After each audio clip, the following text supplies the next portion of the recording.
어느 깊은 산 속에 굉장히 커다란 5그루의 나무가 있었습니다. 그런데 어느 날 천사가 나타나서 나무들에게 하는 말이, 하느님께서 너희 5나무의 아름다움에 매우 만족해 하시면서 앞으로 5년 동안 너희가 열매를 가장 많이 맺는 그런 나무를 하느님의 나라에 심을 것이다 라고 천사가 말해주고 떠나갔어요. 이제 나무들은 난리가 났죠. 왜냐하면 하느님의 영원한 나라에서 계속 푸르름을 자랑하면서 행복을 만끽할 걸 생각하니까 이제 내가 가장 많은 열매를 맺어서 하느님 마음에 들어야 되겠다 하면서 이제 나무들이 노력을 하기 시작합니다.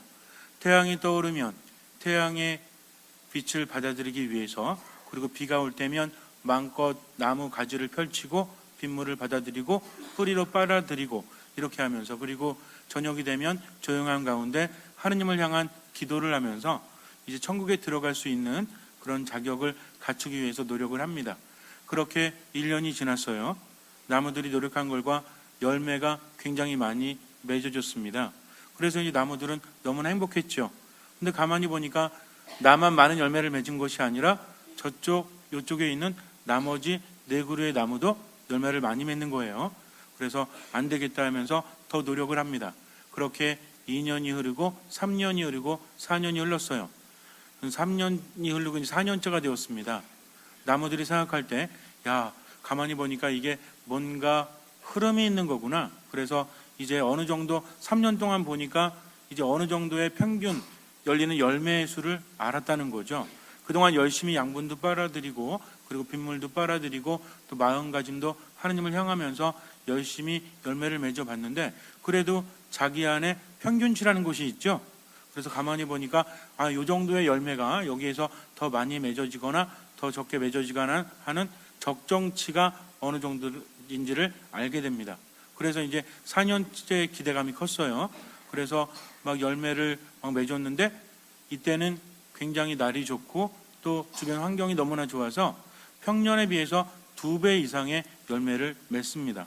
그러니까 나무들이 이렇게 보니까 굉장히 많은 열매를 맺었어요. 그래서 이쪽 저쪽 보니까 정확하진 않지만 다른 나무들도 다 많은 열매를 맺은 것 같아요. 정확한 열매는 세어봐야 될 것 같습니다. 몇 천 개가 열렸는지 몇만 개가 열렸는지 알 수 없지만 어쨌든 굉장히 많은 열매가 맺어졌다는 거죠.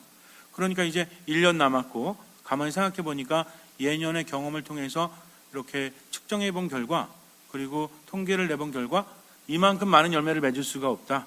그러니까 내년이 되어도 이 정도의 열매를 맺을 수가 없으니까 이거를 내가 그냥 버텨야 되겠다. 내년까지 버티면 굉장히 많잖아요. 근데 지난 3년간 그 누적된 걸 보니까 그 평균치를 보니까 어때요? 첫 해, 둘째, 셋째 해를 보니까 고만고만했는데 이번에는 2배 이상이 맺어졌다는 거죠. 그러면 내년에는 얼마큼 맺어질까요? 알 수는 없지만 이번보다 더 많이 맺어질 거라는 보장이 있습니까? 없습니까? 없다는 거죠. 왜? 3년 동안 어느 정도 맺다가 근데 이번에는 지난 3년에 비해서 2배 이상의 열매를 맺었다면 5년째 되는 해에는 더 많이 맺을 가능성이 있어요? 없어요? 물론 있을 수도 있지만 확신할 수 없죠. 내년에는 이번에보다 더 나아질 거라는 마음도 있지만 한켠에는 어때요? 내년 한 번뿐이 없는데 혹시라도 내가 이 열매를 다 내버렸다가 내년에 더 많은 거를 맺지 못하면 그럼 어떻게 되겠습니까? 그러니까 이 기록을 가지고 가야 되겠다 하면서 이제 나무들이 서로 이렇게 주시하면서 열매를 떨어뜨리지 않기 위해서 굉장히 조심을 했습니다. 그러니까 하나의 열매가 뚝뚝 떨어질 때마다 이제 가슴이 철렁철렁 하는 거죠. 근데 뭐가 자다가 뚝 떨어졌는데 깜짝 놀라서 했더니 내게 아니라 다른 쪽 열매가, 그러면 어때요? 어머나 다행이구나 하면서 괜히 기분도 좋고, 내 열매 떨어질 때는 가슴이 찢어지지만 다른 나무 열매 떨어질 때는 왠지 기분이 좋은 거예요. 그래서 그렇게 지내고 있는데 어느 날 한 나무가 이렇게 또 떨어질까봐 조심조심하면서 이렇게 열매를 딱 이제 몸으로 딱 붙들고 있었습니다.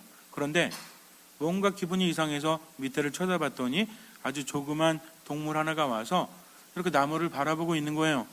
그래서 왜 자꾸 쳐다보니 그랬더니 얘가 배가 고파서 입맛을 다시면서 나무 열매 하나만 달라고 애원을 합니다. 주면 돼요, 안 돼요? 안 돼. 내가 다른 때는 주겠는데 오늘은 정말 안 된다. 네가 딴 데 가서 먹을 것을 구해보려무나 했더니 이 동물이 다른 나무에 가는 거예요. 그러더니 또 한 바퀴 돌아서 돌아옵니다. 그래서 물었죠. 아니 왜 다시 왔어? 그랬더니 다른 나무들은 상대조차 해주지 않는다는 거예요. 그나마 말을 섞어줄 수 있는 나무를 만났으니 저에게 나무 열매 하나만 주시면 정말 감사할 텐데, 그러나 나무 열매 하나 주면 어떻습니까? 한 번 달라고 하면 또 달라겠죠. 여태까지 정말 수백 년 수천 년을 살면서 이 나무의 경험이 장난이 아니에요. 그래서 처음에는 좀 안쓰러운 마음에 하나를 주면 그 다음에 또 올 것은 뻔하기 때문입니다. 왜? 지금도 배고파서 왔는데 다음에 배고프지 않으란 보장이 있습니까? 없습니까? 없다는 거죠. 지금은 급해가지고 그거 있잖아요. 떡 하나 주면 안 잡아먹지 그랬는데 나중에 배고프니까 또 떡 하나 주면 안 잡아먹지 하면서 계속 달라고 할 확률이 높으니까 안 된다. 내가 주기 전에 괜히 줬다가 이 정에 흔들려가지고 나중에 열매 다 빼앗기기 전에 여기서 잘라버려야 되겠다라는 생각을 했어요. 근데도 이 동물은 가지를 않고 나무 옆에서 졸고 있는 거예요. 그리고 배가 고팠는지 계속 눈물을 흘립니다. 근데 나무가 계속 신경이 쓰이죠. 제발 딴 데 갔으면 좋겠는데. 그래서 마음이 약해지다가 이제 약속을 받아냈습니다. 나무 열매 하나 주면 절대로 보이는 곳에 있지 않겠다고 약속을 했어요. 그래가지고 열매 하나 줬죠. 물더니 이제 잽싸게 어디론가 사라졌습니다. 그리고 나서 며칠 뒤에 또 와 있는 거예요. 야, 너 왜 또 왔어? 그랬더니 나무 열매 하나만 주시면 제가 절대로 안 나타날게요. 그러는 거예요. 야, 너 하나 줬는데 그때 약속했잖아. 한 개만 더 주시면 이럽니다. 그리고 굉장히 불쌍한 그런 눈초리로 쳐다보는 거예요. 나무가 아무리 생각을 해봐도 자기 생각이 맞죠. 분명히 한 번 주고 끝나는 게 아니라 또 오지 않았습니까? 그래서 안 되겠다 싶어서 외면했는데 며칠이 지나도록 옆에서 비키질 않습니다. 어디 가도 먹을 것을 구하지 못하였기 때문이죠. 그래서 할 수 없이 또 하나를 줬습니다. 그러더니 또 사라진 거예요. 며칠이 지났습니다. 또 왔는데 혼자 온 게 아니야. 옆에 몇 마리 더 데리고 왔네. 열받죠 이제. 야, 너 인간이 아니죠? 야, 너 생각해봐. 내가 너 나무 열매 하나 줬고 분명히 너에게 사정을 얘기하지 않았니? 내가 열매를 올해 이렇게 많이 맺었지만 1년을 버텨야만 하나님 나라 들어갈 수 있는데 거기에 심겨질 수 있는데 자꾸만 달라고 하면, 야, 나한테 한번 달랬으면 쟤한테도 달라고? 이렇게 해야 되는데 왜 자꾸 나한테만 달래? 너 그러면 안 되잖아. 하는데도 자꾸만 바라보는 거죠. 왜? 다른 나무들은 말조차 섞질 않기 때문입니다. 그래서 이제 가만히 내버려뒀어요. 며칠이 지났습니다. 두 마리가 똑같이 앉아서 쪼르륵 소리를 내면서 이제 거의 힘을 잃어가고 있는 거예요. 한 마리가 쓰러집니다. 또 한 마리가 이제 애처로운 눈초리로 쳐다보고 있어요. 아무리 외면하려고 해도 시간이 흐르질 않아요. 그래서 어쩔 수 없이 나무 열매 2개를 또 주었습니다. 그리고 나서 열매를 물어들고 어디론가 간 거죠. 며칠이 지났습니다. 근데 또 나타난 거예요. 하지만 이번에는 2마리가 아니라 4마리였습니다. 그래서 또 한참 실갱이하다 또 죽어 말았죠. 마음이 너무나 약해서. 그래서 이제 나중에는 정말 육안으로 봐도 다른 나무에 비해서 이제 맺은 열매가 반뿐이 없는 겁니다. 그러니 이길 수 없죠. 이제 마음이 편해져요. 어차피 난 안 되는구나 하면서 그래 다 와 들어와 하면서 이제 열매를 막 줬어요. 그랬더니 이제 다 열매가 떨어질 정도로 먹은 거죠. 그러니까 이 나무 주변에는 뭐가 있습니까? 온갖 짐승들이 아주 천국을 이루고 있는 거예요. 먹고 싸고 그래가지고 나무가 이제 포기해가지고 이렇게 있는데 그 다음 해가 되었습니다. 그런데 가을쯤 되었을 때 깜짝 놀랐어요.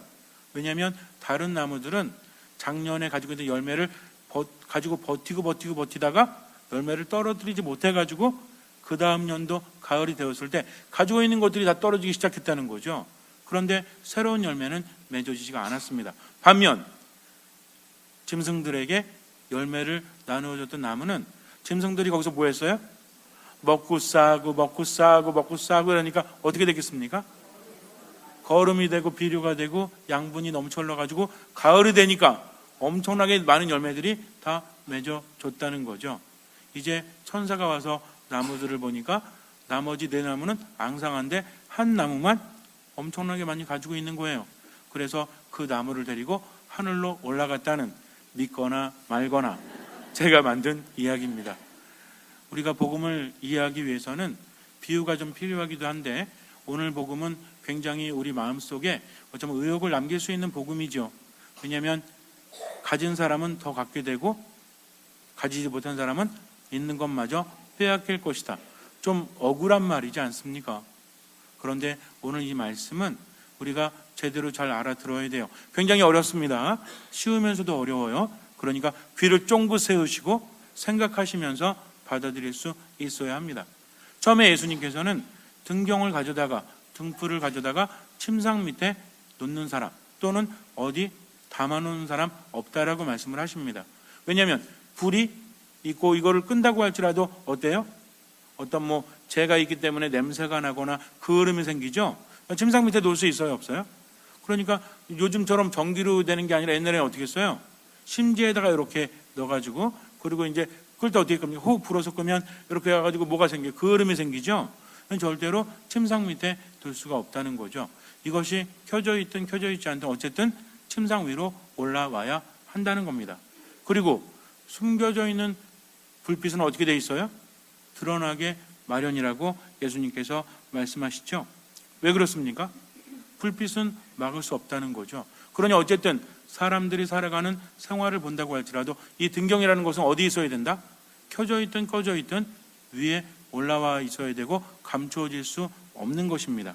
그래서 숨겨진 것도 드러나기 마련이고 감추어진 것도 드러나게 되어 있다 하시면서 누구든지 들을 귀가 있거든 들어라 라고 말씀하세요. 근데 이 복음을 보면 어떤 내용 다음에 나오는 거죠? 씨 뿌리는 사람, 그리고 씨가 떨어졌을 때 어떤 것은 길바닥에 떨어지고 어떤 것은 돌밭에 떨어지고 어떤 것은 가시덤불에 떨어지고 어떤 것은 좋은 땅에 떨어졌다는 말씀을 하시죠. 여기서 씨앗이 무엇입니까? 말씀이라는 거죠. 말씀이 우리 안에 왔을 때 이것이 뿌리를 내리고 자라나게 되면 뭐를 맺습니까? 열매를 맺는다는 거죠. 제가 여러분께 그 이야기를 드린 것이 바로 이해하기 쉽게 열매라는 것은 무엇을 통해서 맺어지는 거다? 내 안에 씨앗이 오고 이 씨앗은 말씀이다. 근데 이 말씀이 내 안에 있으면 감추어지지 않고 어떻게 한다? 드러나게 마련이라는 거죠. 말씀을 들었으면 말씀 듣고 우리 하느님께 치유받고 힘받고 또 하느님의 은총 가득히 받죠. 그럼 이 말씀이 가만히 내 속에만 숨겨져 있어요? 다른 사람한테 말하지 않아야지. 내가 꼭꼭 숨겨놓고 다른 사람 몰래 마치 꿀단지에서 매일 새벽마다 한 입 먹고 숨겨놓고 한 입 먹고 숨겨놓고 이렇게 하는 것처럼 나만 위로받고 나만 은총을 받을 수 있도록 말씀을 내 안에 숨겨둘 수 있습니까? 없습니까? 복음은 선포되어지기 마련이라는 거죠. 그래서 말씀 안에 있는 사람은요, 하느님을 만난 사람은 열매를 맺는 것이 아니라 열매는 맺어질 수밖에 없는 것이다. 말씀 안에 머물고 말씀이 뿌리를 내리고 말씀이 열매를 맺으면 그 사람의 삶 안에서는 어떤 열매들이 맺어지죠? 눈에 보이지 않는 말씀의 열매는 눈에 보이지 않는 삶 안에서 드러나지 않는 것처럼 보일지라도 결국은 드러난다는 거죠. 이 열매가 풍성한 사람은 삶 안에서 뭘 느낍니까?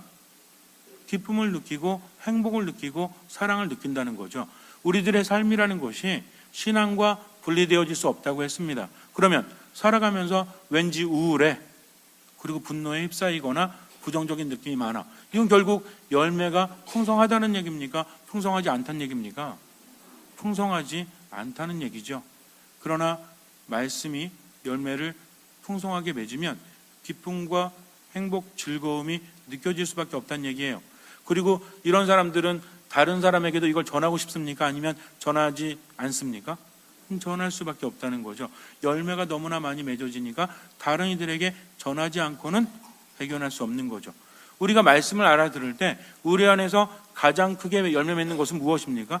기쁨도 있고 행복도 있지만 이 모든 것들은 뭐와 함께 맺어지죠?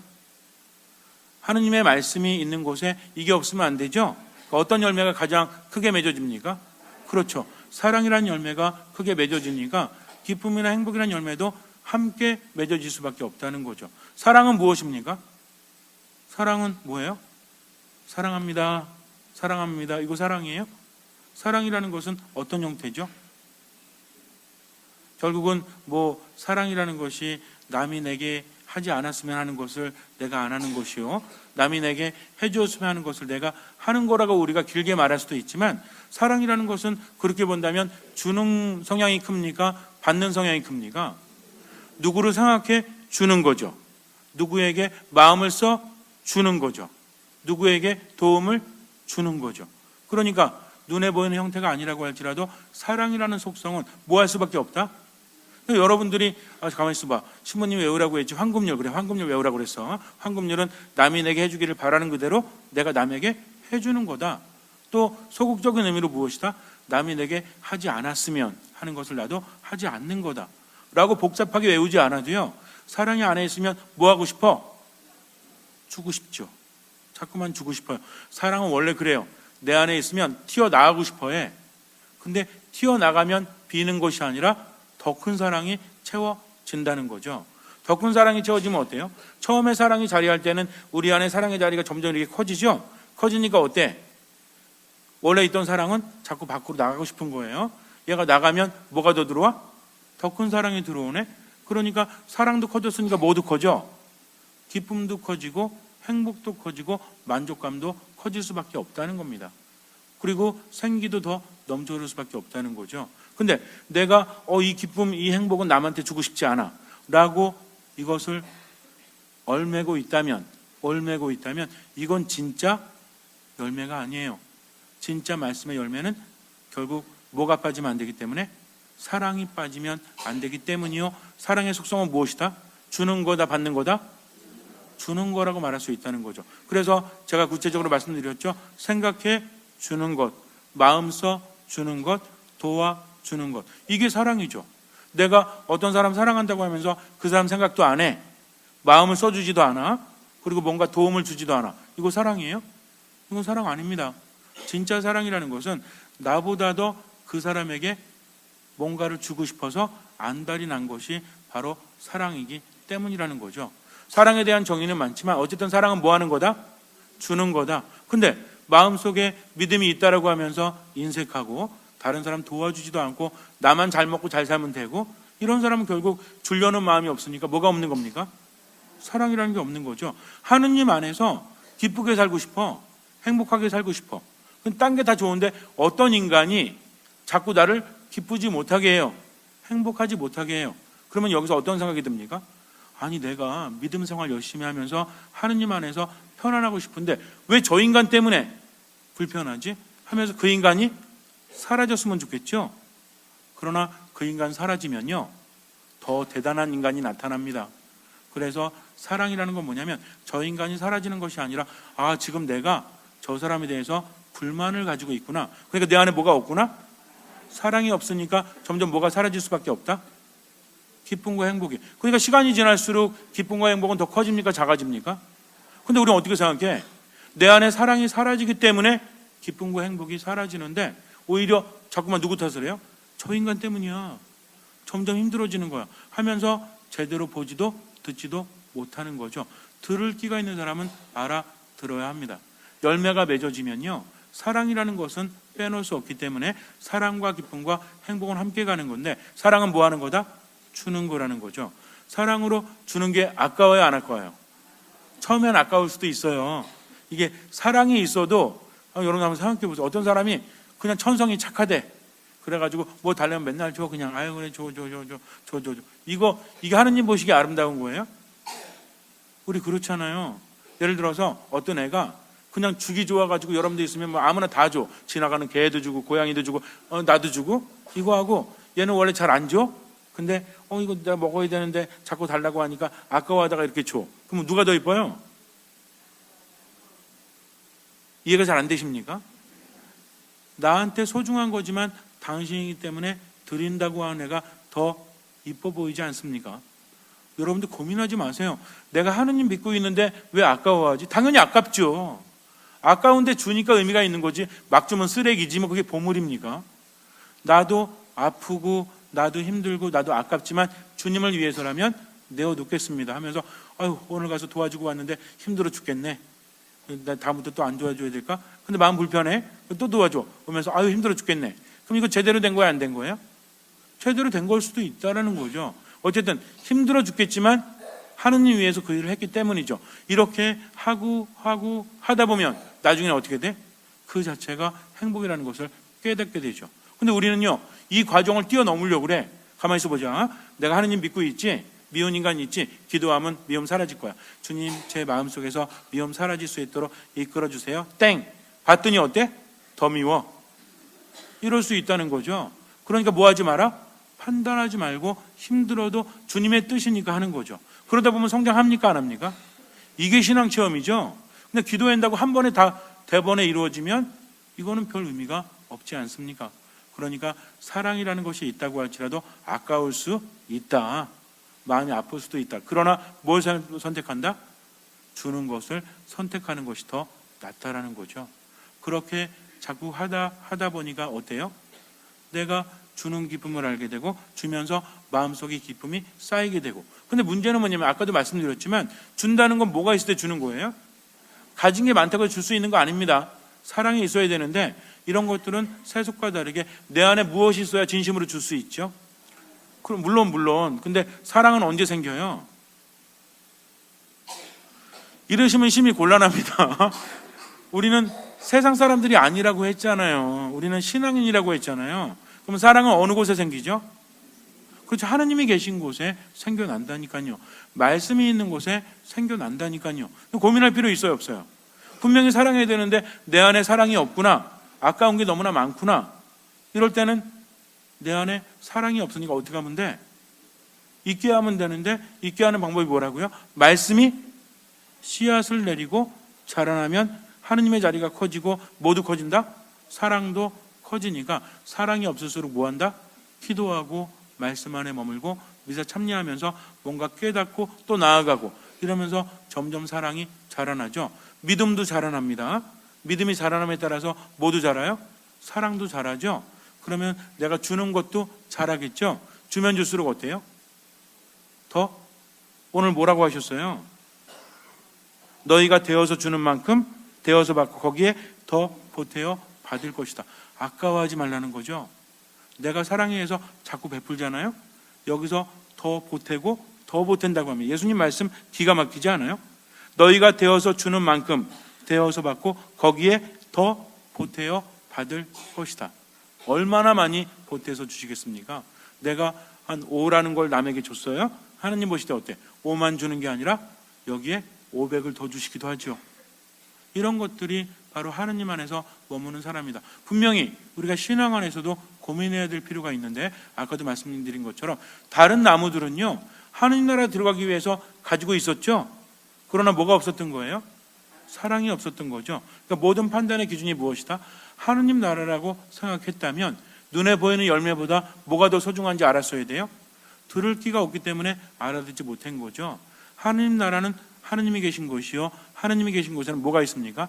사랑이 있다는 거죠. 그래서 사랑하는 사람은 누구나 하느님을 압니다. 하느님은 사랑이시기 때문입니다. 이거 잊으면 안 돼요. 열심히 봉사했어.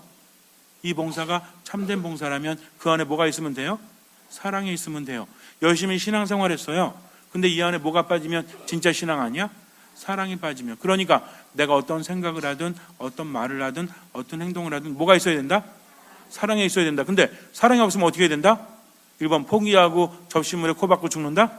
아닙니다. 사랑이 없으니까 사랑은 언제 생긴다? 말씀이 뿌리를 내릴 때 그 안에서 믿음이 자라면서 사랑도 생기는 거니까 나 욕심 너무나 많네.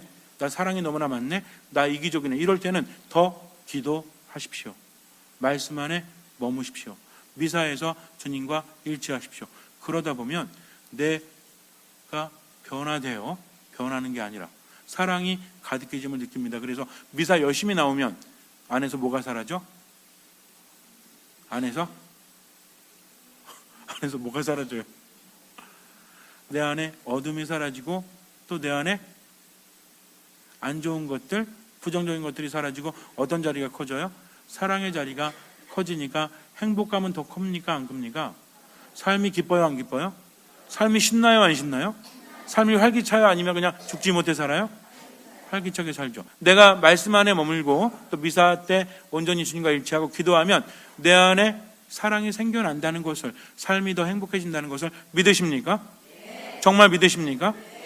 그러면 어린아이처럼 주님 안에 머무십시오. 온전히 믿고 뒤 생각하지 말아요. 이래봤자 소용없을 거야. 판단하지 말라 했죠. 그냥 주님 안에서 지금을 살아가십시오. 나머지는 주님께서 보태고 또 보태서 우리에게 돌려주십니다. 잠시 눈을 감으세요. 말씀이 씨앗을 내릴 수 있도록 주님 안에 온전히 머무십시오. 기도와 말씀과 비사 가운데서 주님을 받아들이십시오. 주님께서는 그 믿음을 보시고 우리 삶에 놀라운 기적을 일으켜 주실 것입니다. 아멘.